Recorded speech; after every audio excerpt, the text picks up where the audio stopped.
So you have a business that is looking to set off and reach for the stars. You have a goal or have targets, but you do not know where to start or where to go. You want to transform your business, have a structure, or even have assistants. Then guys, look no further than Olive and Palm. Olive and Palm are a business consultancy firm that specialise in transforming your company into becoming the best it can be. With expertise in digital and agile transformations, they will bring cutting-edge strategies, innovative solutions, and first-person approach to make sure your vision comes to life or get to the next step.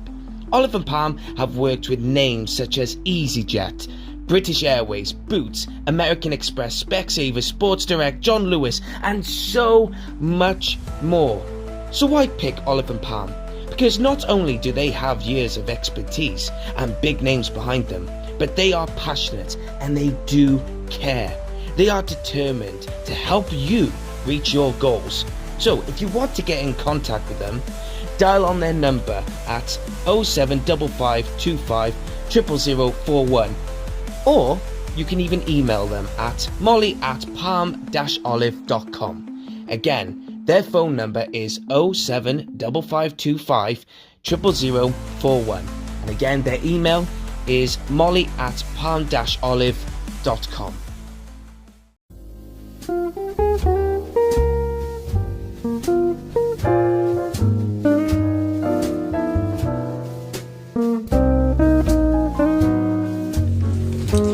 Hey guys, welcome to Creative Space Podcast, and at the moment we have just finished recording a episode.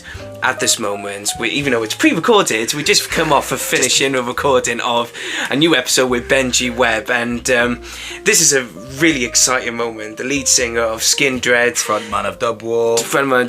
I mean, we had to do a lot of things today, haven't we? It's been a heck of a ride. It's been a heck of a whirlwind. However, it's been incredibly fun, and it's also my very first episode into the Creative Space Podcast. I know. Welcome along, Lewis. I couldn't have thought of a better time to tag in. So it's incredible. So just sit down, chill out, and enjoy the following episode, because we sure did. Well, guess what? We got to tell the people, though, what happened before the podcast. Now, we were driving up to Newport to go and meet Benji, and to cut the long story short, he thought we were getting the train into Newport, but no. I said, my mum, bless her, I got to give out a shout out to Denise, my mum, and my sister Jaimee Deans, for taking the pictures and also taking us to Newport and out of Newport. And he messaged me halfway and said, "Oh, if you're driving up, can you give us a lift?" And we had to go and pick Benji up from his house, and we had to take him to the St. Joseph's Boxing Gym in Pill. Big shout out to those guys as well. Thank you for letting us use the facilities. Great little studio, great little place. Honestly, we had a lot of fun doing this, and hopefully you had as much fun listening to this as we did. But for the time being, all I can say is thank you very much. And again, if you're watching this on YouTube, unless you're watching this on the Creative Space Podcast platform, like, subscribe, share, enjoy yourselves, and let's carry on. Benji Webbe, What's going on then, bro? how's it going? In the right direction, that's all I can say. In the right direction. Do you know what? We've been talking about me and Lewis, right? This is the first time Lewis has been on the podcast in a Big while. up, Lulu, big up. Yeah, man. And I tried getting him on for a few other bands. We've had a member of Accept on the podcast. Tried to get him on there, couldn't. Right? Then it was Neil Busy Fallon. man, he's a busy man. Yeah, Neil Fallon from Clutch as well. Tried to get him. Now, was tried to Neil get him Fallon on. the singer? Yeah, the singer. Yeah. Let me tell you something. I was playing with Clutch. We were on the same bill in France or Spain, and we played a few shows. But I've never really, really dug it. I don't know what it is, but the name Clutch. Sometimes, you can't judge a book by its cover, but it's never been interested. Now, they pull a lot of people and a lot of people there. I was backstage, and I heard this voice. And the crowd started cheering, and this voice, it sounded like this old blues. And I thought, oh, that must be their intro. Yeah. Second, they played this, and the crowd screaming, and this voice is happening. Yeah. Great old blues kind of voice. So I'm thinking, that must be their intro tape. I walked out, and it was him. Mind blowing. What a voice. I don't know what kind of guy he is, a nice guy or not. Oh, but, he's good as but the gold, voice, but the voice was great, you know. So I started to dig into Clutch, and I thought, see, don't judge a book by its cover. No, you should never do that. And do you know what? He was first thing we even talked about was Swansea, because he had friends from Swansea, and he was like, I want to go to Swansea and everything, and I was like, you sure you don't want to come to Cardiff or Newport or anything like that first? Pick up the fuel. Yeah. Well, big up fuel, by the way. big up fuel. He's got the fuel cap as well. I'm a big believer. But I want to start off with obviously Newport, Pill, right? And always hear the stories about you growing up, you lost your parents, brought up by your brothers, but I want to talk about when you were raised in Newport, grew up in Pill, Ringland, or whatever, right? And because some people always, within the South Wales community, or within Wales in general, right, there's always seems to be a reputation of Pill. Well, obviously you're the Pill lads, and I wanted to ask you, how do you approach it when people go, oh, Pill is such a rough area, or it's a shit area and everything? How do you, the local boy that you are? Well, when they say Pill is such a rough area or really shit, I normally say, yeah, you're right, because it is a rough area, and it's changed a lot since I was a kid. I mean, I'm from Ringland. I grew up, I'm born in Somerton. Around 9 or 10, we moved to Ringland. Yeah. So Pill to me was this enigma. It was a place where there was so much, because Ringland is not as multicultural as Pill was at the time. You had Arabs, Italians, Welsh, West Indians. It was just a melting pot of people. So it was like, for me, coming to Pill, it was like a mystical place, and I desired to be here because of the melting pot that it was, and the older I got, the more I came to Pill. So in the end, I was basically a bastard son of Pill, like, you know what I mean? Even though I'm from Ringland and grew up in Ringland via Somerton, but Pill for me is a dump, but it's our dump, and I do enjoy. If I could live anywhere in the world, then I choose to live in Newport and Pill. You know what I mean? Yeah. I mean, growing up here, it's the characters that makes it so special. The wild out there characters. It's like the wild, wild west coming down to Pill. Yeah. You know what I mean? And the people that you see, I think there is a gravitational pull for mental cases, a gravitational pull for people who are mentally challenged. But I guess I'm as mentally challenged as any other fucker. You know what I mean? But so I think there is a pull. To this place, and home is where the heart is. Amen, well. Brother. I'm a big believer. Because I was brought up in Barry and everything, and I got my sister and my mum here as well. I mean, we can always talk about, you can't go into the Colquitt area. It's a bit rough or anything. It's like, but if you know people. Knowing people is everything, isn't it? You know what I mean? It's like when my band members because when Skindred first started. I was the only guy from Newport. You had Aria from Exeter, Dan was from Southampton, and Mikey was from Wantage. We all came to, this is the actual room where Skindred started. In this room, in the basement of St. Joseph's. And when they first come, they had a lot of trouble from people, but when people started to know, it's like, it's not what you know, it's who you know. And then the trouble eased up. I mean, as soon as we got a record deal and they had the chance to get out here, they fucking ran. You know what I mean? But, I was the only person who stayed. But it's definitely a place where Julian Blake, a friend of mine who's passed away, they used to say, Newport's Marmite. You love it or you fucking hate it. Is he related to Nathan Blake? No, far from it. You couldn't have two people different. I know both of them and they could not be even in the same room. Brilliant. I was going to say that because even Nathan Blake, footballer, he's like Newport boy. Funny enough, Nathan Blake lived at 195 and I lived at 211. Never. Yeah, he was on the same 4-bedders block. And I used to go to Nathan Blake's. My father died, and Nathan's mother was like, "Oh, if you need anything, come on down the house."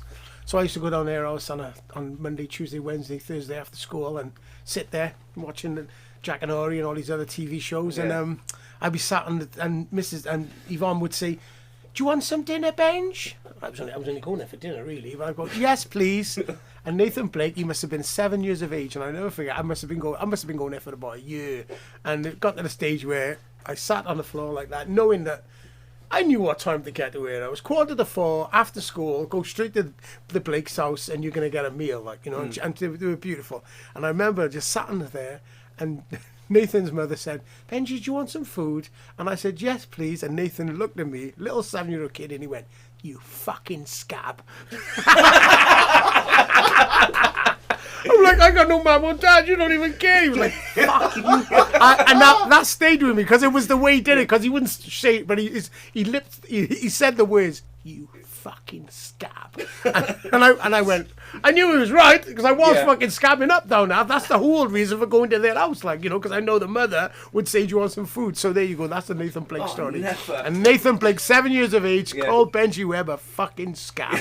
and he was right. Yeah, he was right. and he just goes on to score against Man City I know, as well. huh? It's doing mad to amazing. think. Yeah, yeah. But you started off with Dub War. Yeah, I did. Yeah, Dub War. Do you got any questions for Dub War now? Because you're going to be sat in silence if you don't get involved. Yeah, I'm just. he's laughing. He's having a good laugh. I'm having a good time. I got nothing for Dub War for the time being, like that I can think of right away. Hey, there's no rush. Yeah. There ain't no rush. There ain't no But rush. I remember watching the Central Club podcast that you were on, Yeah. and there was a moment that you were talking about where you said it was either going to be crime or it was going to be music in that regard. So what was the catalyst where music was definitely going to be the future? I'd say when I got hit on the head with a baseball bat. It was like, I robbed some people. They came down to Newport and I robbed them. And that's what I used to do. I couldn't really get you any cannabis, but I could give you a little bit and say, I can get you loads of this, and you'd give me your money, and I'd come back with a bag of putty and go, there's your putty, mate. And you think, this is not... And normally, people would just walk away and go, oh, fuck it, I've been robbed. Not this time. So I'm in the car. I think I told the story on the thing, but that night, that same guy I robbed, who I was talking about, he came to my house with a bunch of guys.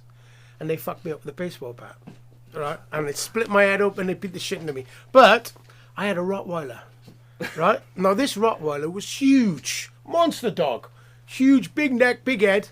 And I never forget, because at the time they knocked the door, these guys, and they basically, I came outside, I had a hammer in my hand, and I'm swinging the hammer, and they're beating the shit out of me with these bats, and I'm just trying my best to fight them off. I caught one on the shoulder, one on the arm, and they're beating me up with these bats. I'm talking Joe Pesci, the end of Casino kind of beating. You're getting fucked up, and these guys are fucking you up. My wife's got 2 twin daughters in the doorway going, I can't believe, leave me alone, you bastard! The whole street's out. No fuckers helping me, mind. No one's helping me. I mean, I'm getting battered. And I looked, I remember being slightly concussed, getting another crack on the head with the bat, and I'm laying there, and I look up and I see my dog, this big monster dog, having a piss. Walking around smelling tyres. I'm getting fucked up. I've been feeding this dog for the last 12 fucking years. He's a huge beast. And in my mind, I looked at the dog, right? And I'm like, I mean, these guys are beating me up with the bats. There's 3 of them, me on my own, my missus screaming on the doorway with twin daughters in her hand, right? Screaming. And I look up and I'm lying there and I'm concussed the fuck, and I see this dog piss, and I look at him and his eyes caught my hand, and I never even said it. And in slow motion I went, if you don't fucking help me, mate, you're gone, bruh. You're fucking gone. And that's all I could think. It's this fucking dog. His name was Tyson as well. I've been feeding this monster all these years, and this is the first real trouble I'm having, and all he can do is walk around cars fucking sniffing and pissing, right? I'm looking like that, and I said to myself, this dog don't help me. And it's funny, because the dog sort of looked at me and went, huh? You're in trouble, you bro? You should have asked, man. I'll help you out. And this fucking dog went from being pissing on the thing to turning into this monster. He's chewing up these fucking taffies left and right, biting the one, grabbing the other, and I'm going, go on, Dice. Go on. And I managed to get to my feet, and he's still chasing the guys, jumping the car, threw the hammer. It was proper, proper scene. It was a real scene. Sounds like Once Upon a Time in exactly, Hollywood. Exactly. It's that kind of scene. The dog's fucking back, and he's massive. I'm thinking, go on, Dice. Go on, Dice, you did good there, son. Anyway, I fall on the floor after they left, and I remember waking up in the hospital. Because obviously I've been concussed and all that. But when I woke up in the hospital, I was in the chair, and they was going to see me, And the guys who came to my house, every one of them were in the hospital with me. And I felt really good about that. Even though I robbed them, I was a cunt for doing that. I really felt like, you come to my house, and you got yours, and I got mine. Yeah. And I think that was a catalyst that made me go, I don't want to do robbing people no more. I mean, I would never break into someone's house. It was more like, how much do you want, mate? Oh, Shorting someone, basically. Shorting people. That's what I used to do. That was my thing. Yeah. Trying to find the borderline. Yeah, but I was always good at singing and entertaining, right? And I was never professional with it. But I'd say that's what made me go, fuck crime. And then about 6 weeks later, I started going to church. And I got Jesus real bad, really bad. So I got into the born again thing for years and years. And it was through the born again thing, I said, it sort of straightened me out, because I wasn't smoking weed like I wasn't doing this. I was Jesus in right on. and I was still singing, and someone found got a demo tape of me doing some rock stuff, and I was a reggae singer, but I just thought I was sick to fucking death of reggae. You know, I felt like every time I did anything when it came to reggae, they'd say, "Yeah, man, come on my blood clot dance, me I go give you an ounce of weed and £500. Saying, come along to so I travelled to London, expecting an ounce of weed and 500 quid, and I'd be sat there at the end of the night. But this guy came up and said, "Boy, me never do as well as me want to, you know. So you have £20 and a spliff, see?" And I was like, yeah, and that was happening time and time again. So when my mate said to me, "Bro, I got these," he went to prison and he came out. He said, "I got these songs, these rock songs, and you can throw your voice to most things, can't you?" I said, "Yeah." He said, "Well, do you want to do it?" And I did it.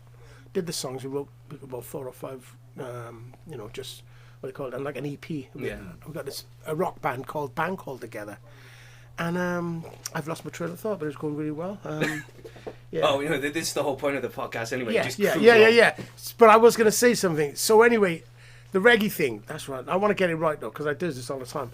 So the reggae thing, I was sick to fucking death of being robbed.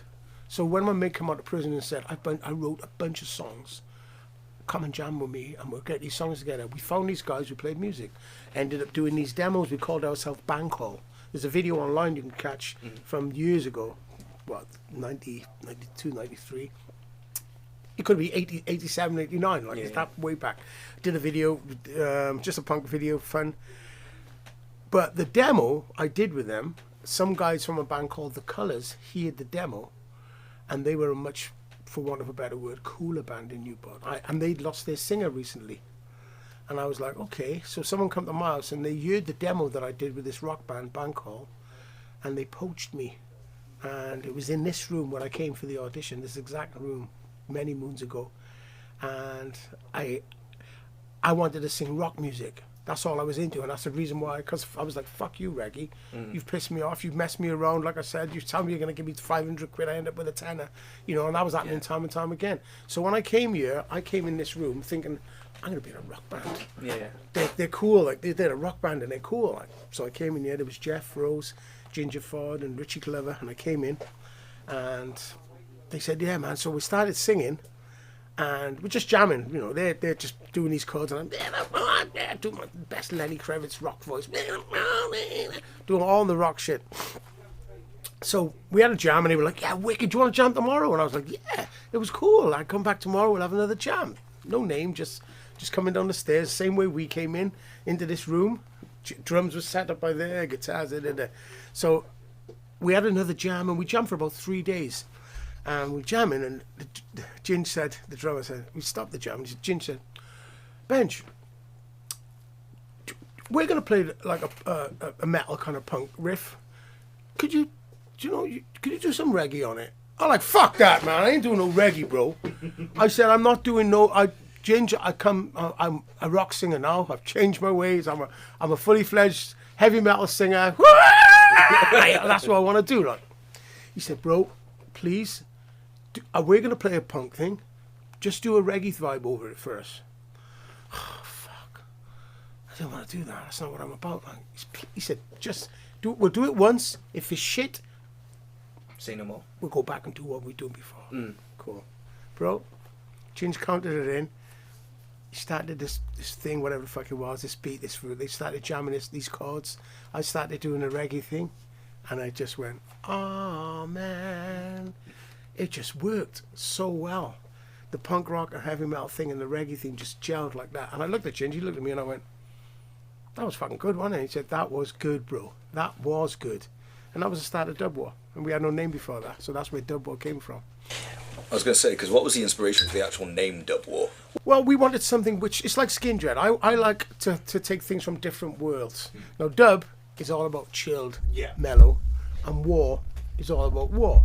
So I wanted something that brought the amalgamation of worlds together, you know. So that's where it came from, the dub and the war, like, you know. When it was going into it was like the 90s, wasn't it? And then you got into the early noughties as well. I just wanted to mention, because with Newport, there seems to be a lot of bands that have come out of, not just in Newport, but in the South Wales area as well. You've had like Feeder, you had Goldie Looking Chain.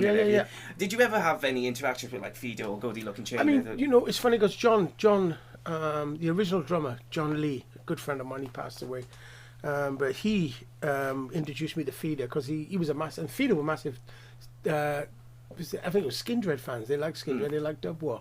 And John Lee, who was from Feeder, one time Ginge took too many drugs at Glastonbury and he couldn't play. But John Lee said, I know a couple of Dub War songs. So John Lee from Feeder got up and played our set at Glastonbury. You know what I mean? So that was a connection. John was always a good friend of the band, you know. So yeah, I think all the bands, 60 Foot Dolls, all these bands, we were very supportive, and it was still rivalry. Yeah. But we was all very, you know... Like healthy competition. Yeah, healthy competition, you know. Yeah, definitely. Because you mentioned...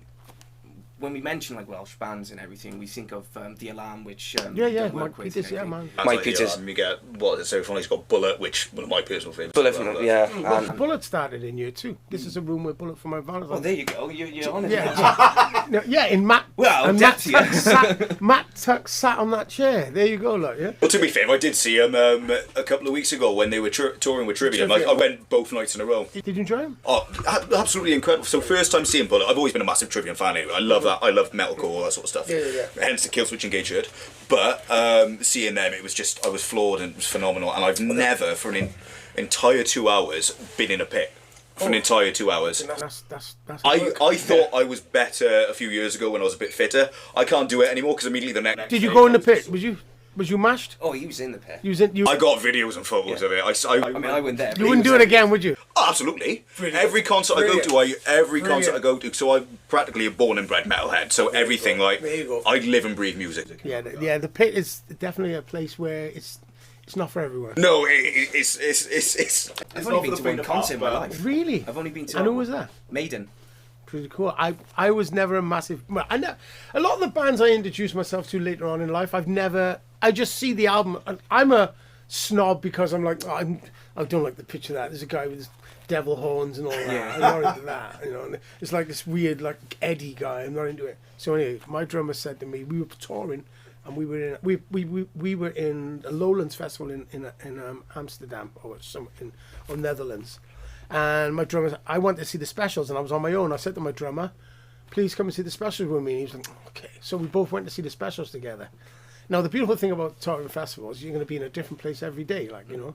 So he came to see the Specials, and we had a great time. The Specials were fantastic. He enjoyed it. So the next day, I'm on the bus. We played a show at about 2 in the afternoon. Aria says, you got to come with me now. I goes, why? Maiden's playing. Oh, really? I said, yeah, but he said, no, I came with you yesterday. Don't fuck me. You got to come with me now. I'm like, oh, you got to come and watch Maiden with me now in the mixing desk. You're coming. Okay, I said. We went down, watched Maiden, fucking loved them. Yeah. I mean, we watched them. When I watched them, it was in the Motorpoint Arena. It was probably the same gig I went to, yeah. And, but it was the day after the Manchester bombing, it was. Oh, yeah. And it was a weird... Yeah. Because it was just... me and a few friends, my mate Nick, who got me a ticket, he said, oh, you're going to lose your concert virginity, but also you're going to lose it to Maiden. And I'm like, yeah, amazing. So we're in Cardiff, and it's just these big 6'5" coppers with big guns, like bigger than me. And I'm just like, Jesus Christ. It was scary. But then Bruce Dickinson, he's on the stage, and he's there going, no, we're here to have a good time, and we're going to have a fucking good time. Yeah, they're great. It's great. I mean, he's very, very charismatic. I love to watch Bruce, what he does with the crowd and stuff. Yeah. Talking about that, we had a similar situation because we did a great show. We were playing, so it's beautiful touring in the UK because, like, we've got the Motorpoint, but every city got these amazing little venues like that. So we played, it's coming to Newcastle. Yes, Newcastle. We played in Newcastle, but we had a day off. And some friends of ours in Eagles of Death Metal, they were playing that night. So we played the one night, then we had a night off, and we thought, let's have drinks with Eagles of Death Metal, and then we'll go our way. They can go theirs, and they went to play Paris. So we had drinks with them that night. Yeah. You know, our roadie was real good friends with the merchandise guy who got killed, but it was crazy because we went off, and they went there, we went ours, and the next day we played Birmingham. We was on stage at the show, and the show was great. Crowd crazy, energy, loved the Midlands. You know, energy was through the roof. Crowd going crazy. So we have a guy who, when we come off stage, he hands us towels and gives us a drink in between the change. So we came off, it was only a small club, we came off the stage, went downstairs, and the guy who handed us the towels wasn't handing us the towels, he just sat on his phone, like this. And I'm like, nice one, Chris. He goes, yeah, nice one. And I'm like, nice one, Chris. He goes, yeah. I said, I'd fucking get my towel then, shall I? Yeah. And so gets my towel, gets the towel, gets the drink, and we go back up, no one's saying nothing. So we get on stage, and there's about 4 security guards in the pit, and they're all going like that with their phones, like, I'm fucking blind. They're going like this in a phone. I'm like, what? Yeah, I'm like, fuck, what? Couldn't see shit. So we played the show, and then Chris, when we got off, Chris told us that there was the attack at the Bataclan in Paris, and he didn't want to tell us because he didn't want to ruin our show. But like when he was scrolling, he was looking what was going on, like, you know. But that was pretty. The next show was pretty difficult after that because, like you said, you know, you got these guys with Uzis. All of a sudden, these little clubs got police all over them and stuff like that. So, yeah. But you know what? They didn't stop the rock. No, you can't. They didn't stop the rock. Well, no, look at like. Well, I like to call it like the tribute, but the tribute to Pantera from everything that happened with Dimebag and that nightclub out in America. I played in that club too, you know. Great club. I'll be honest with you. I mean, sometimes you go to America, you don't feel very welcome at some places you go to, but that was a really beautiful club, good energy. Like the guys who run the club took us around the club. I mean, years before Dimebag was killed in there. You know, yeah, I remember that club definitely. Going on to Skindred, then. I mean, where did that transformation go from Dub War to Skindred? Was it because of Dub War didn't you guys have a fallout with like a studio or label company? No, I mean it was a, you know what, I tell you what happened was, I think with music sometimes it can run its time and people can be over it. And the way I look at music is like this, you know, music and sex are the same things, bro. You know, if one person want to do it, it's rape, and that's not right. You know, so when it got to the stage where members of the Dub War didn't want to do it no more, I felt that energy, and I didn't want to be part of that either. We were supposed to get some money from the label, and someone bought a house. Anyway, it just fell apart. And I met this young kid. I was working with Robert Trujillo from Metallica. He had a side project called Mass Mental, and he wanted me to sing some songs. So I met him in a dressing room in Australia. He came in. It was funny because the dressing room was smaller than this. And me and Richie Glover's in the dressing room. We're getting changed after the show, sweating, blah, blah, blah. This guy, this Mexican-looking dude with all his hair over the place, he comes in the dressing room. I mean, I'm getting changed here, and he's there. And like, hey, man, how you doing, bro? I'm like, I said, yeah, nice one, mate, yeah. Bro, great show, man. That was fantastic, man. You guys slayed it, man. Hey, I got this project. I said, mate, I didn't even know who the fuck he was. I said, mate, give us a minute, right? And we'll have a chat in a minute. I said, we're just fucking getting changed. Like, oh, sorry, bro. And he's all like, Robert's all like this. Yo, man. Yo, I'm sorry, man. So he steps off, and I said to Richie, my bass player from Dub War, I said, fucking cunt, like, come here. He said, bro, that's the guy from Suicidal Tendencies. I said, oh, again, like, oh. He said Suicidal Tendencies, they're on tour here. He must have come over to watch us. Anyway, after the show, I was at the bar. Robert came over. He said, dude, he said, that was an awesome show. I got this stuff I want. I got a project called Mass Mental, and I'm looking for a couple of different singers to do some shit on that. And I said, cool. You know what I mean? So he sent me a tape in the post.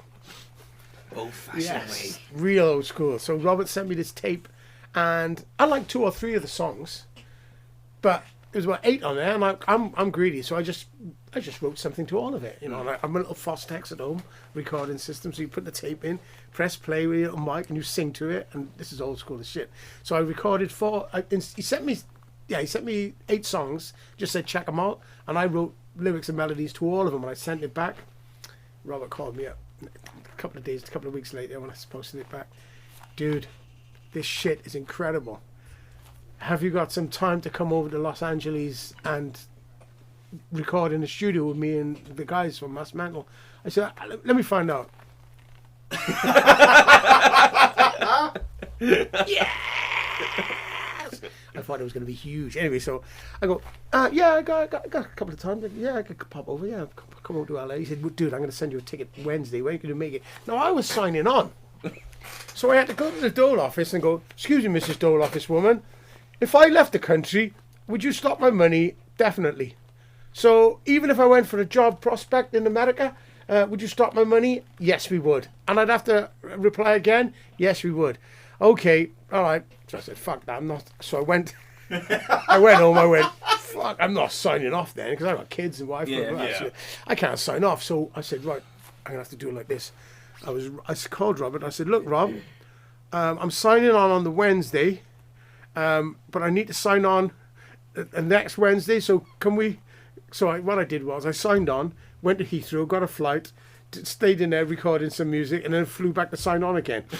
And that was the only way I could do it. That was the only way I could do it. Yeah. So going to Los Angeles, like, oh, I've got to be on the door. What's a door? It's like, yeah, well, exactly, you got yeah. It's important. Yeah, exactly. So I had to go back for the door. So anyway, that's when Dub War had parted, and then when Jeff and Ginge and Rich found out I was doing some stuff in America, it sort of fell apart. But that's when I met this kid from Southampton, from church, because I was into the church vibe, like I said. This guy called Dan Pugsley, and he came up to Newport, and we had a jam with these other guys from church. And it was funny because we're jamming along, and I'm looking at Dan, and he's a great-looking guy. Music, the way he's playing is great. And the other three guys are from church. I thought, these are fucking shit. They're shit. They got to go, but he can stay. We could do something with this. I always, because even though I was doing stuff in America, and Robert said I should move over to America to get a band together and start, because Dub War was falling apart. He said, you know what, you should really consider coming over to the States, because I think that if you spent time over here, living here, consider moving here, I think it would really happen for you. But being a Welsh guy, being a British guy, and Afro-Caribbean Cymru, I wanted to do something which is homegrown. Yeah. So after Dub War, after doing the mass metal stuff, which was fantastic, and the Dub War stuff was great, I wanted to do a band. I wanted to do a band that mixed genres. I didn't care. I didn't know what new metal was and all that shit. I didn't know. I just wanted to be in a band that mixed genres. As far as I'm concerned, Queen are a band that mixed genres. Yeah.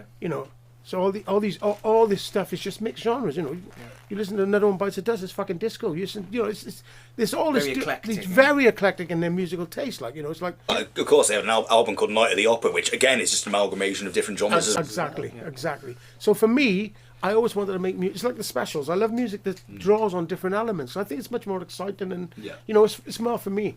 And I always wanted to be in a band. After Dub War, I said I could have went to LA and done some shit, but I thought, you know what? It's not the same being in a band from America, being in a band from Newport with British people who understand the culture, and I wanted that to really be stamped. You know what I mean? Yes, I've used the West Indian and the Jamaican vibe. Right in the heart. Yeah, but I wanted to be a British core band more than anything. I wanted to be from this island. So when me and Dan started making music together, the other guys from church, I was like, fuck them, they're shit. I don't care about them. But I have this kid who plays bass, he's good looking, and he's a very talented guy.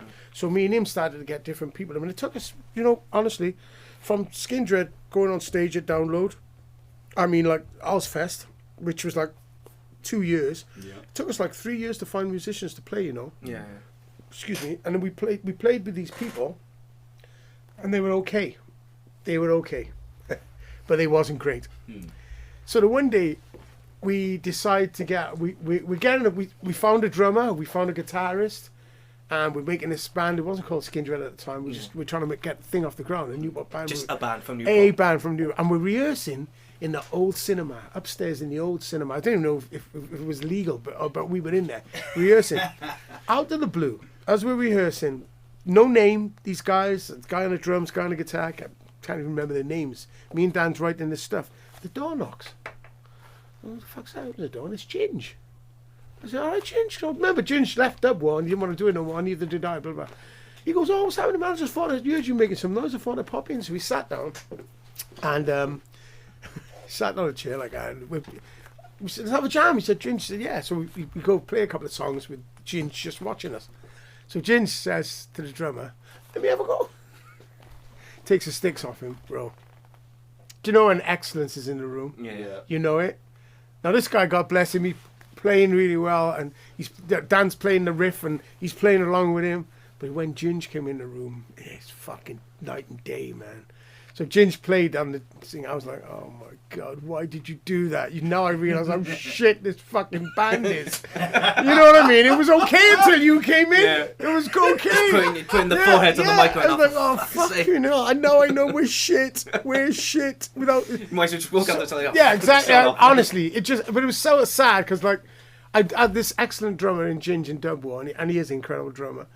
And You know, and then I went to Los Angeles working with these other, and then I worked with Soulfly, who had this amazing. So all the drummers that I've worked with have been of a caliber. So when you're desperate, you just want to better. Any fucker will do.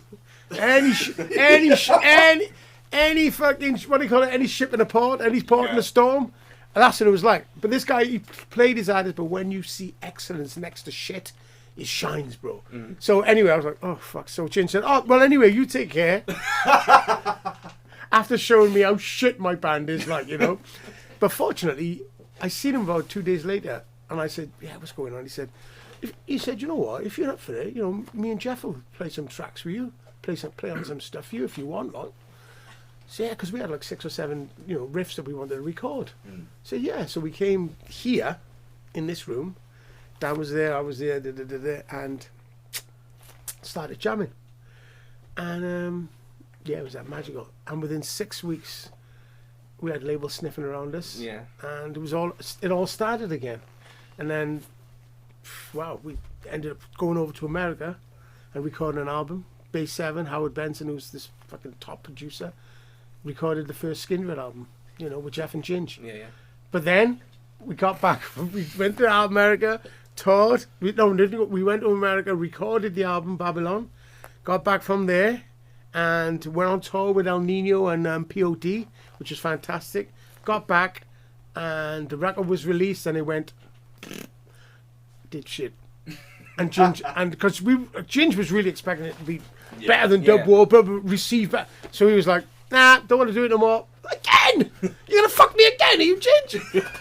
Ginge didn't want to do it no more. And Jeff went, oh, if Ginge don't want to do it, I don't want to do it either. Like, I said, fuck. So it was me and Dan Pugsley in this room like that. What are we going to do? What are we going to do? But funnily enough, Ginge seen this drummer about 6 months before we played in Exeter. And there was a kid on drums. And Ginge said, because he sort of dropped hints that he didn't want to do it no more. And he said to me, we watched side of stage, we were watching this band. And this band was called Tourniquet. The drummer was killing it. The drummer was having a great time. You know, just the way he was hitting. And Ginge said, that's be a great guy to be in a band with. That'd be a great guy to be in a band with for you boys. He didn't say he was leaving a band at that time, but that's what he said. So anyway, me and Dan sat here like this. Dan's going, what are we going to do? Because we're really into Skindred. We're really into the album. We're really into all this shit. So Ginge said, I tell you what, get that fucking kid from Exeter, if he ain't doing nothing, to come up and have a jam with you and play the songs. Tell him to learn a couple of the songs and come on up. So contacted Aria. He was more than up for it, jumping around the room. Do you like the Police? Yeah, I love the Police. Do you like Public Enemy? Yeah, he didn't really. But he didn't give a fuck, he just wanted the gig. So Aria came up, played with me, Dan and Jeff in this room, and we were like, yeah, wicked. He wasn't as amazing as Ginge, but he was amazing. You know. So we went down that road with him, and then we were called by Dan said, oh, this guy I know from Wantage, little ginger guy with glasses. He ain't no Brad Pitt, but he's a cool dude, like, you know. So I said, all right, bring him down. He came down, and that was it. Rest is history. And that's it. And that's how Skindred started. Them two boys auditioned. Yeah. We had our first gig in Huddersfield 3 months later, and the rest is history. I know. And do you know what? That was about 2001. So you have a business that is looking to set off and reach for the stars. You have a goal or have targets, but you do not know where to start or where to go. You want to transform your business, have a structure, or even have assistants. Then guys, look no further than Olive & Palm. Olive & Palm are a business consultancy firm that specialise in transforming your company into becoming the best it can be. With expertise in digital and agile transformations, they will bring cutting-edge strategies, innovative solutions, and first-person approach to make sure your vision comes to life or get to the next step. Olive & Palm have worked with names such as EasyJet, British Airways, Boots, American Express, Specsavers, Sports Direct, John Lewis, and so much more. So why pick Olive & Palm? Because not only do they have years of expertise and big names behind them, but they are passionate and they do care. They are determined to help you reach your goals. So if you want to get in contact with them, dial on their number at 07555 00041. Or You can even email them at molly@palm-olive.com. Again, their phone number is 07555 00041. And again, their email is molly@palm-olive.com. It's funny because you mentioned with Babylon, one of the songs, isn't it? It's Nobody. Yeah. I fucking love Nobody. Big song, man. And it became, I mean, it's always been popular, but there was like this trend that went on TikTok, Crazy. didn't it? Crazy. And how did you respond to that? Because I mean, you know, I'll be honest with you, we've I never... mean, my sister right here, I mean, she's more She into can do the TikTok. dance, right? Yeah. She can do it, yeah. Probably. No, but it's crazy because that's something that happened. We've always been still working. It's not like we were all not doing nothing. You know, the TikTok thing happened just because it was picked up by a lot of, like, you know, mixed heritage people who dug the punk rock and the heavy metal and the reggae vibe doing it, like, you know. But we've always been doing that stuff. I mean, that song's nearly 30 years old. And 2 years ago, it had this massive, you know... Like resurgence. Yeah. I mean, I loved it. I mean, I ended up on Breakfast TV and everything on doing that shit. So I loved it, like, you know. But I'll be honest with you, that song have always been a crowd pleaser. From day one when we first started playing it to before that. It was funny because when we played it in America last summer, as we started, as I said, this song's called Nobody, the crowd went, ah! Like, and I know because of the fucking TikTok thing. And when my niece called me, I was in the house. She said, Unks. She talks like that. Unks? I go, what? You know what, Shan? Yeah, you gotta know. I said, well, gotta know what? You're all over TikTok. No, I said, what the fuck's TikTok? TikTok, yeah. I said, enough for your breath, isn't it? She said, no, that's TikTok, you daft cunt. TikTok. I said, I don't know what you're talking about. TikTok clock, what is it? What are you on about? She said, you're all over there. She said, and I thought, she's going to send me, she said, wait a minute, I'm going to send this to your phone. It's gone viral. I never knew what viral was, bro. I understand. I'm totally ignorant to all that shit. TikTok, viral, it wasn't my world. Anyway, this fucking thing came back. She said, scroll down and have a look. And there was like fucking 2,000 people all doing this fucking dance to the song. I was like, wow, that's pretty fucking big.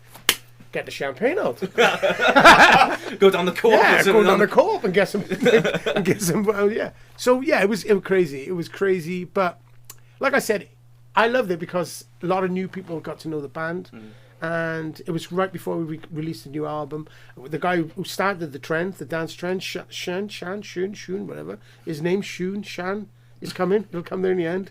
Shane, yeah, he started the trend. But we got him in one of the videos so he came and danced in one of our videos. Yeah. Oh, that's amazing. That is. So it was like full circle. Yeah, but that was cool. I really made cool. it popular again. Get in. Yeah. Get out now. Get in. Yeah. But it was cool. I mean, you know, it was Nobody's a great song. You know, like I said, that is the for me, it's the actual like the most dancehall metal song that we got, and I really love being the pioneer of such a weird genre. You know, I think. It's crazy because there's a band from the States doing really well. They're doing the same thing, and they champion Skindred and say it's because of Skindred what we're doing. I think music it's like, for me, System of a Down are the same kind of thing. Yeah. You know, they use their culture within the metal scene. You know, and I think that's what music does. Music evolves in that way.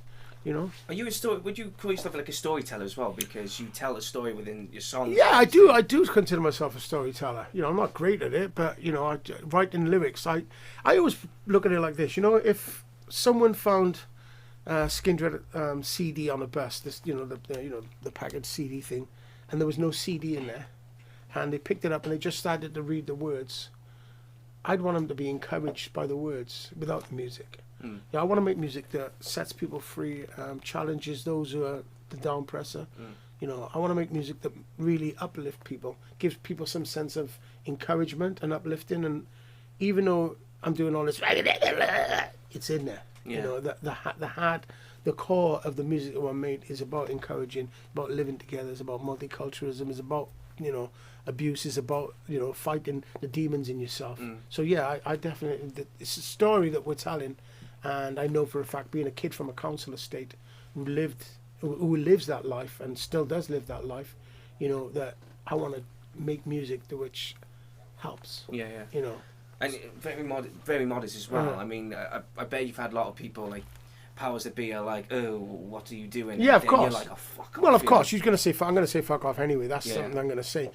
But you know, yeah, we're always going to look. Skindred will always be the weird kids in the class. You know, we're never gonna. I mean, I love metal music, and I'm beautiful that the metal community. I'd say 75% of the metal community in around the world have embraced Skindred, and I think that's a big percent because what we do is strange and it is weird. But I don't want to fit in, and then what's the point in fitting in when you're born to be different? You stand out. You know, you can't expect to blend in, and I don't want to. That's not what I want to do. I mean, look, the last time Kiss played in this country, we supported them, and for me, that's a big deal. And I'll be honest with you, again, Kiss was never my thing, but when I seen them live, they blew my mind. I loved it from beginning to end. I mean, I've never fought for the shower after the show to run out with, and we was all fighting to get in the shower to go and watch Kiss. Now, and you know, when Paul Stanley comes up and says, "Man, your voice is incredible," you know. I don't know, his was on his way out, bless him. It's mind-blowing as well how your music can reach so many different people, and an actual personal example of this is, so both my parents, they're both blue-collar workers, they're both agricultural and farming background, they're both farmers, and funny enough, their introduction to you was the gig that you guys did in the Motorpoint with Napalm Death and Volbeat, because they were initially only going for Volbeat, and they avoided Napalm Death because that's not their sort of God bless them, yeah. Bear in mind that my old girl, she loves Meatloaf, Florida Georgia Line. My old man got me into like Status Quo, Black Sabbath. So when they saw you, they were completely blown away. You know what it is? And it's been, honestly, they have played your music non-stop. Brilliant. I mean, I never got to go to that gig. It was December the 17th. I remember it was December the 17th because it was my wife's birthday. She loves a show on her birthday, and it was a birthday, December 17th. That tour we did with Volbeat was fucking difficult, and coming to Cardiff was like, I'm home. But it's really funny because you know what? That Volbeat tour, when we got the Volbeat tour, I've been touring with bands for years, especially American bands, and you know, when you start the tour, the first thing what happens is, when we start the tour, we go to the dressing room with the support acts. Welcome to the tour. Nice to meet you, man. The glasses are great. You just say something nice to Volbeat. Fuck all, mate. Not a word. I remember being there like this. Hi, I'm a singer. Hi. You know that? Welcome to the tour. It's you and me. Yeah. I'm the singer, me. 4 fucking months of that, bro. Oh, fuck off. And you know what? It was like this. Okay, so you get to a gig, and this is an arena, so arenas are pretty fucking big, right? Yeah.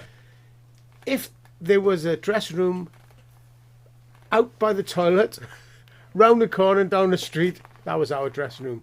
We had no love whatsoever on that fucking Volbeat tour, right? I actually felt sometimes like, I want to go home. I feel like every night we're going on, we were doing exactly what your mum and dad seen every night. We were doing that every fucking night. I mean, from Copenhagen to Munich to Cardiff to London, we were doing it. And it was funny because normally when you support a band, you get really pally with them. You get really friendly with them to the point where when on the days off they're saying, let's go snooker, let's go fucking golf, whatever. Not Volbeat, man. It was a hard slog. And you telling me that your parents come there and they made it all worth it. Honestly, it's the fact that not only was I jealous that I didn't get to go to the concert because I looked after the farm, but again, in my house, in the house at the family, it's been non-stop Skindred. Like my old girl was rooting for your album to hit #1, but instead of it hitting #2. Don't worry, tell her she got another chance next January. We're gonna do it again next January. Tell her we're writing a new album, so it should be out next year. So she'll have the chance. I can just to do picture that your mum just on the tractor going, nobody gets out alive.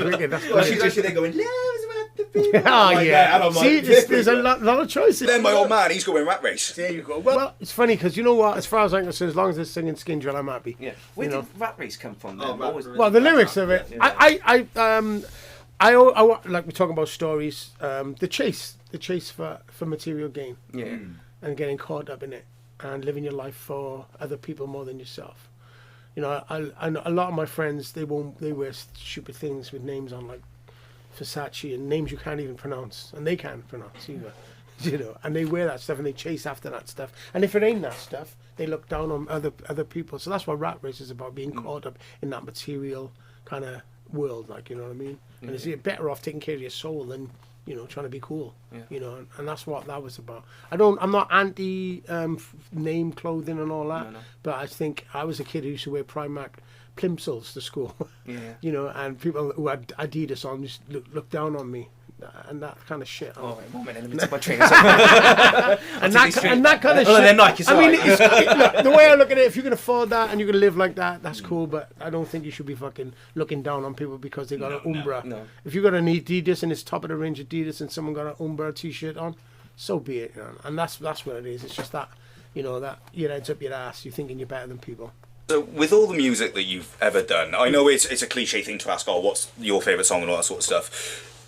What I was going to ask was, what song has been the most personal to you that you've ever created from working with other artists, Dub War, Skindred? Because for me, there were 2 songs for me that really stick out as the most personal, because one of them actually helped me through a hard time, so I need to thank you for that.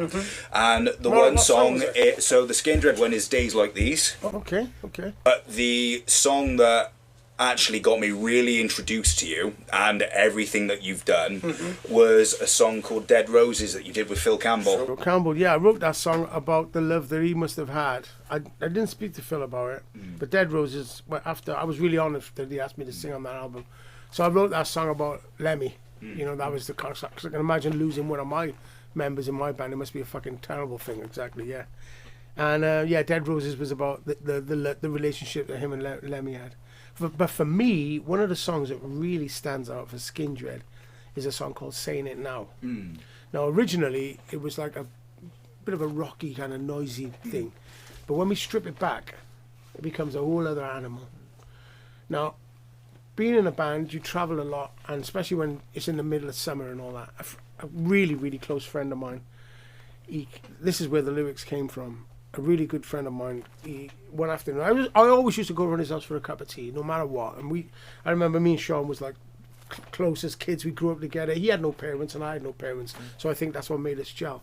So the one day I went to his house and he said he had cancer. You know, it was quite a heavy afternoon. We sat there, had cups of teas and all. And he said, "Look, man, no matter what, come back and see me, will you?" And I said, "Of course I will. Of course I will, Sean." Big hugs and that. And I went away, and a couple of weeks later, he said, "Come and see me." No, a couple of weeks later, I said, "Right, I'm going to go and see Sean." Something else happened. I didn't go. Went on tour, come back. A couple of weeks later, I said, "I'm going to go and see Sean." Fuck, I got to go and see him. Something else happened. I didn't go. So I had 3 attempts to try and get to Sean to go and see him, and he was at his house. And, you know, he passed away in his house. But the actual day when I did go was the morning he died. Yeah, man, it was heavy as fuck.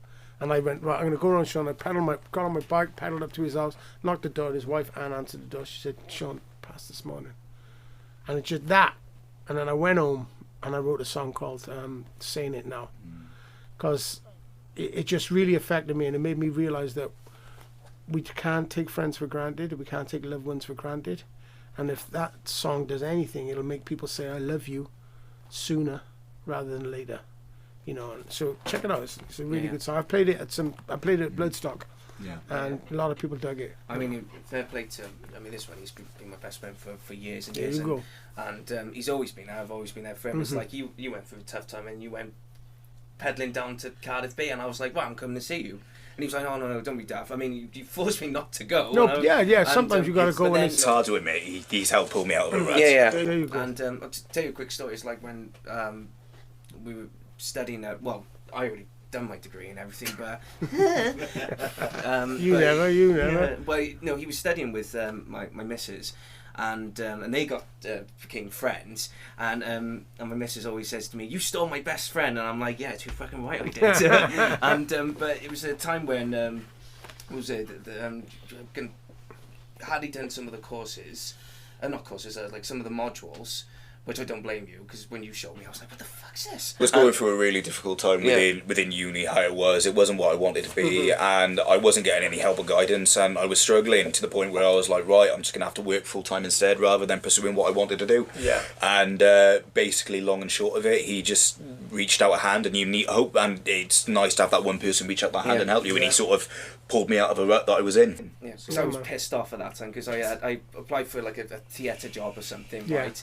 And the one thing that really pissed me off was the fact that these on the job applications, experience not necessary, and then you apply and they're like, oh no, we need someone with experience. It's like, so I went and wrote a play. I just wrote a play. Yeah, did anyone go? Yeah, thank God they did. Yeah. It was the Other Room Theatre was in there used to be Porters in Cardiff. Porters in Cardiff, and I managed to get it onto this try your own art scheme that the Other Room Theatre were doing. Yeah. And they said, how many days you want? And I was like, 3 days. Oh, you can do it in September.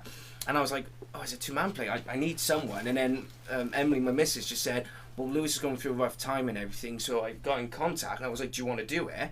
And he was like, yeah, all right then. And I'm always really good, though, that you were assessed on it. We actually, I said, listen. I somehow got a grade for this. Yeah, you got a grade. Yeah, but I just said, look, I don't care if I don't get, I said, I know I wrote it. I was like, in the assessment, say you co-wrote it, or say you wrote it, or say you did this, say you did. I don't care. Just get yourself a mark or something. And you did it. And he did it. Good. Yeah.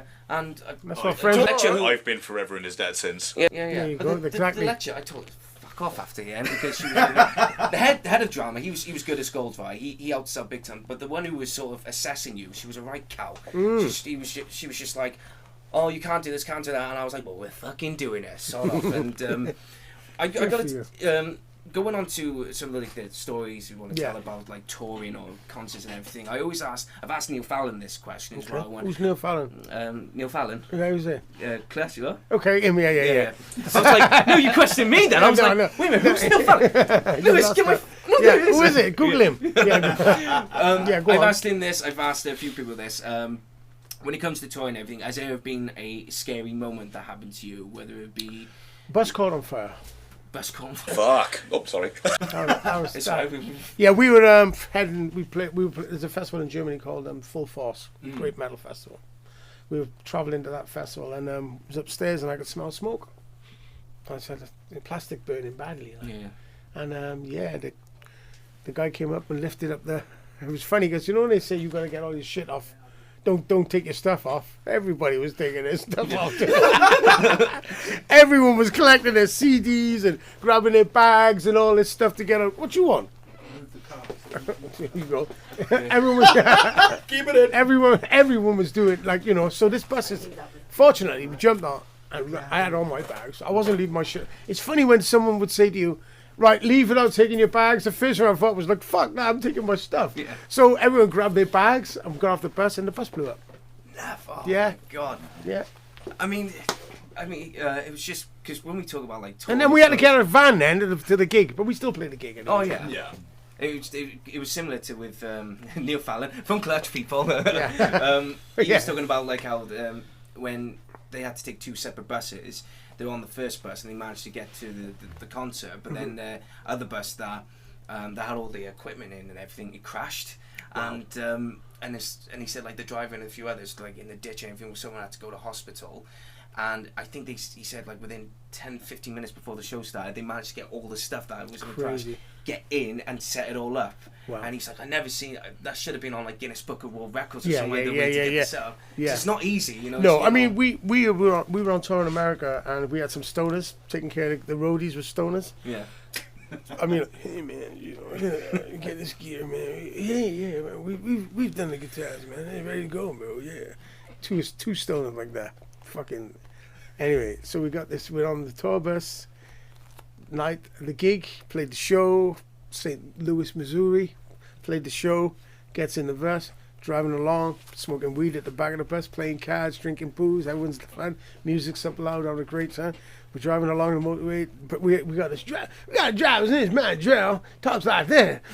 That Mandrell, like the bus pulls over. We're like, what the fuck? We just left the gig. Bus pulls over. Mandrell comes in the background and he never swore, Mandrell didn't. Yeah. And he went, y'all shits is fuck, man.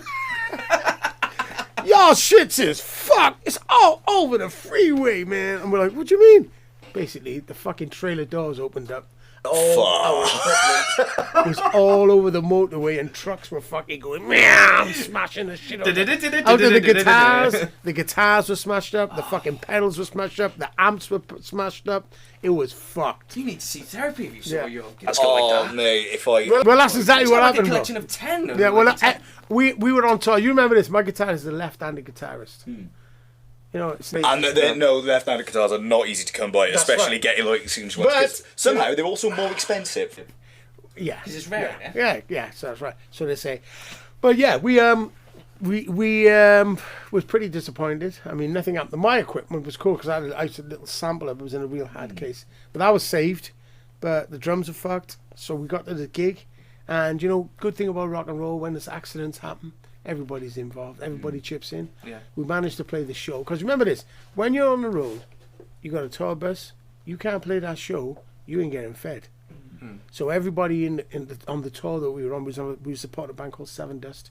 Yeah. And everybody, you know, Mikey had the problem stringing the guitar and playing it the wrong way, but we played the show and that night, you know. But I wish I had pictures of the gear because this is before phones. Like everyone got a phone now, but back then it was like one guy had a click, like there were exactly. There were a couple of pictures, but it wasn't like it is now. Now it would have been videoed and all that shit. Like, but yeah, it was destroyed. Yeah.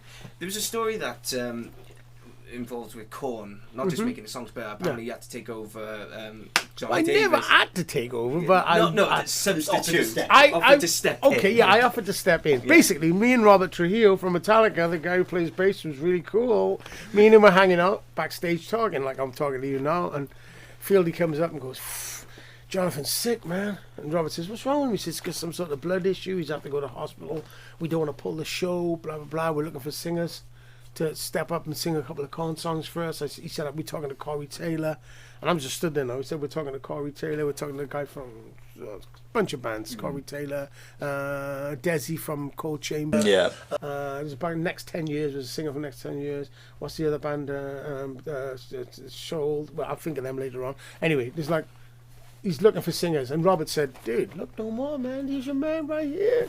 And I'm like, "Yes, I'm his man right here." So Fieldy goes, "Dude, yeah, that's right. You're the cat Benji, man. Yeah, Benji. Yeah." I said, "Yeah, that's me. I'm Benji, the singer, the guy." He said, "Would you sing a song?" He said, "Could you sing 2 songs for us?" And I went, "Yeah, yeah." It's the best shit in the world. So what? He said, "What you want to sing, bro?" He said, he said, "I know you can do Twist. You can do Twist, man." I'm like, "Yeah, I could do Twist." And he said, "Could you do Twist in Adidas?" I went, "Yes, I could do Twist in Adidas." If you want, you know. I was like, "I could do Twist in Adidas." I'm like buzzing.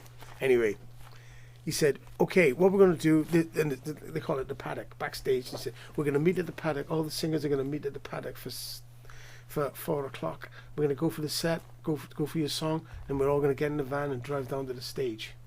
It was so brilliant, mate. I walked in, this fucking Corey Taylor going, it's like, you know what I mean? There's a guy from Avenged Sevenfold, he's there.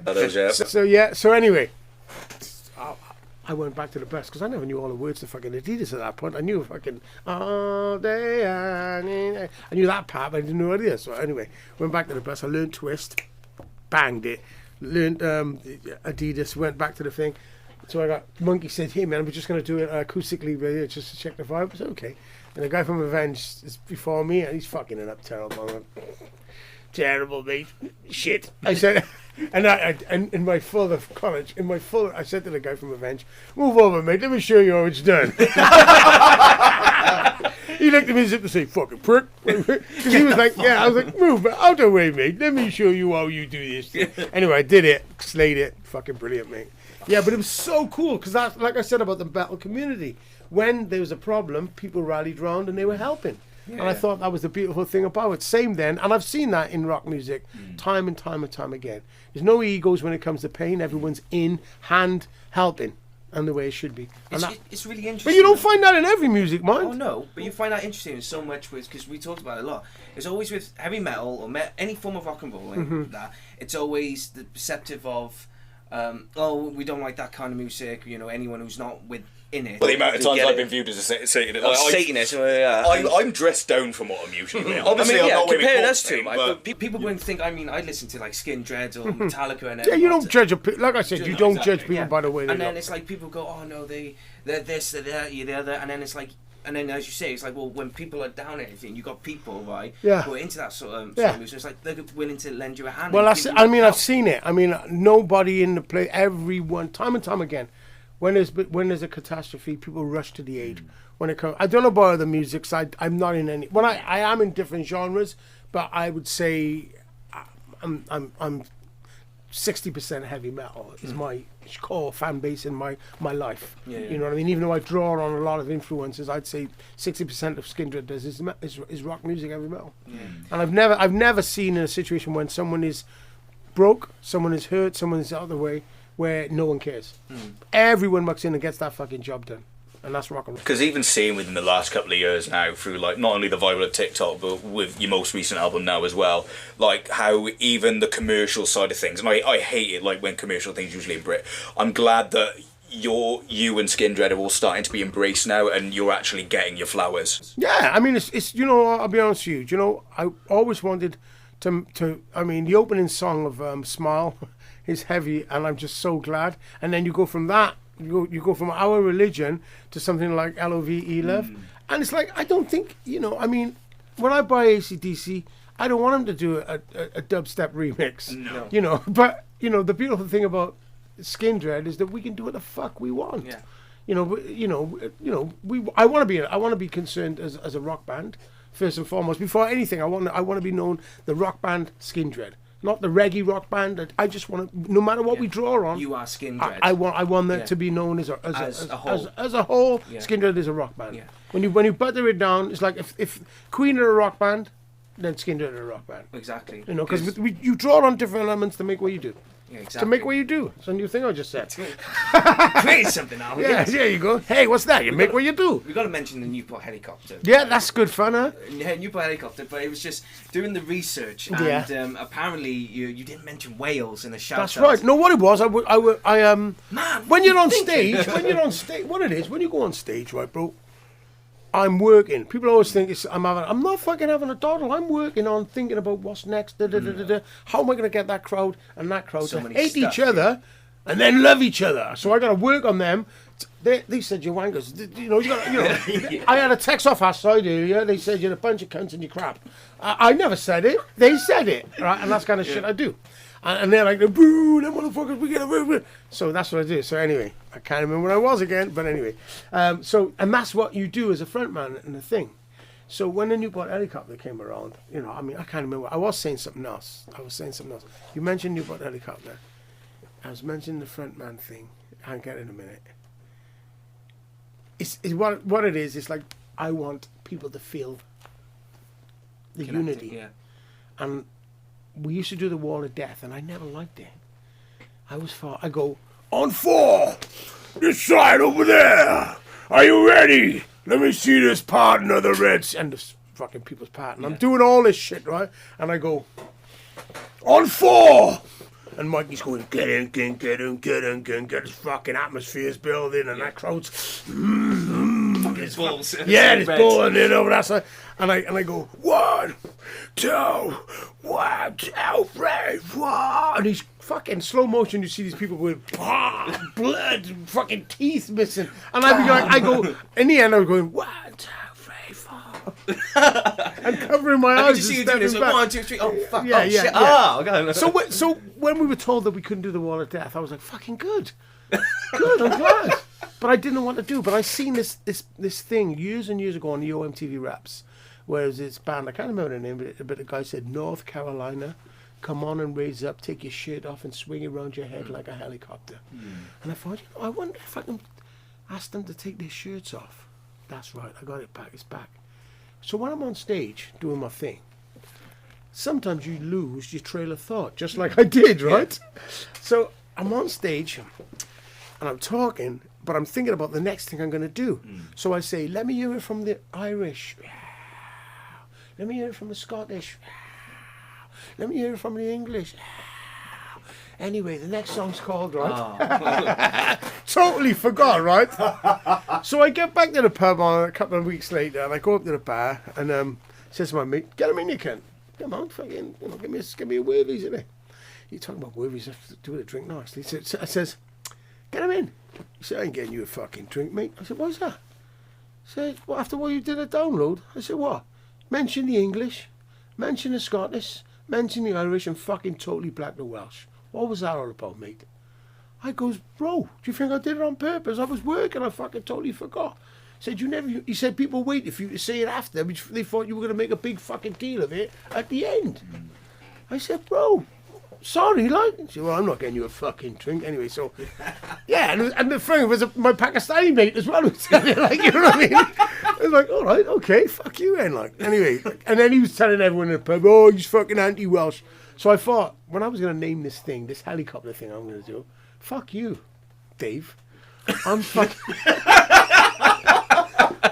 fucking calling this thing the Newport. How much more Welsh can I get and fucking hats off and coats off and bow down than calling something that I could have called the Chester Chopper? Yeah. You know, I could have called it the fucking Cardiff Chileno, anything. Chileno. But I chose Newport helicopter because it was in reverence of me fucking up a few years before. Yeah. So I called it Newport helicopter. So that's where it started. Yeah.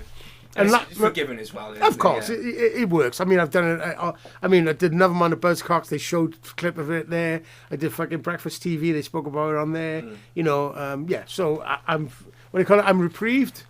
I'm fully Afro-Caribbean Cymru. And witnessing it at download firsthand. Jesus Christ. The 11th was incredible. But you know, we haven't played now for about fucking 4 or 5 months. I'm itching to get on stage. So, but I know we're taking it to France. French people, bro, they fucking love a concert, you know. Oh yeah. French people love a concert. That Hellfest, you been there yet? No, that's one of the plans. Yeah, we're playing it this year. I'm pretty excited about it. But we got 2. It's funny because we're doing a warm-up show in March and a show until July. It's a warm-up show for It's like, how is this a fucking warm-up show? It's supposed to be the night before. But yeah, we're playing Hellfest and I'm looking forward to that. But yeah. It's the myth of the Newport helicopter because people say, have you seen this? And they show it. But bro, let me tell you something. When we get on stage and we're playing, I think when we get towards the end of the set, every song, people are taking their fucking shirts off. And I'm like, no! Fucking, what are you doing, you knobhead? It's not yet. Fuck's sake. Slow down. Now I've been saying, I see a lot of premature helicopters. Take your time, guys. I am the pilot. You are the propellers. Yeah. Shut the fuck up and wait for me to say. You know, I'm the captain here. Yeah, I am the captain, the pilot of the helicopter, right? But bro, it's a sight to behold. I really, really enjoy doing it.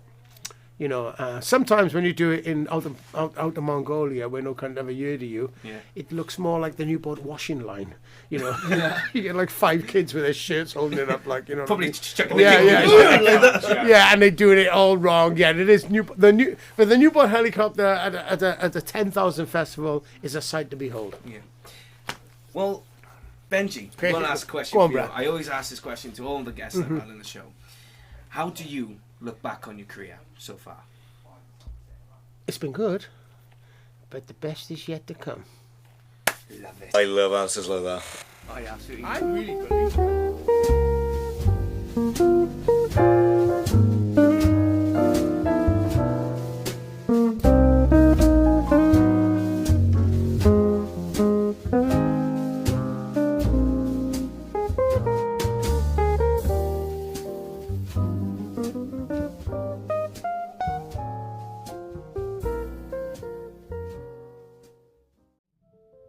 So you have a business that is looking to set off and reach for the stars.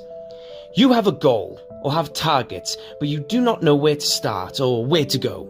You want to transform your business, have a structure, or even have assistants. Then guys, look no further than Olive & Palm. Olive & Palm are a business consultancy firm that specialise in transforming your company into becoming the best it can be. With expertise in digital and agile transformations, they will bring cutting-edge strategies, innovative solutions, and first-person approach to make sure your vision comes to life or get to the next step. Olive & Palm have worked with names such as EasyJet, British Airways, Boots, American Express, Specsavers, Sports Direct, John Lewis, and so much more. So why pick Olive & Palm? Because not only do they have years of expertise and big names behind them, but they are passionate and they do care. They are determined to help you reach your goals. So if you want to get in contact with them, dial on their number at 07555 00041, or you can even email them at molly@palm-olive.com. Again, their phone number is 0755525 00041. And again, their email is molly@palm-olive.com.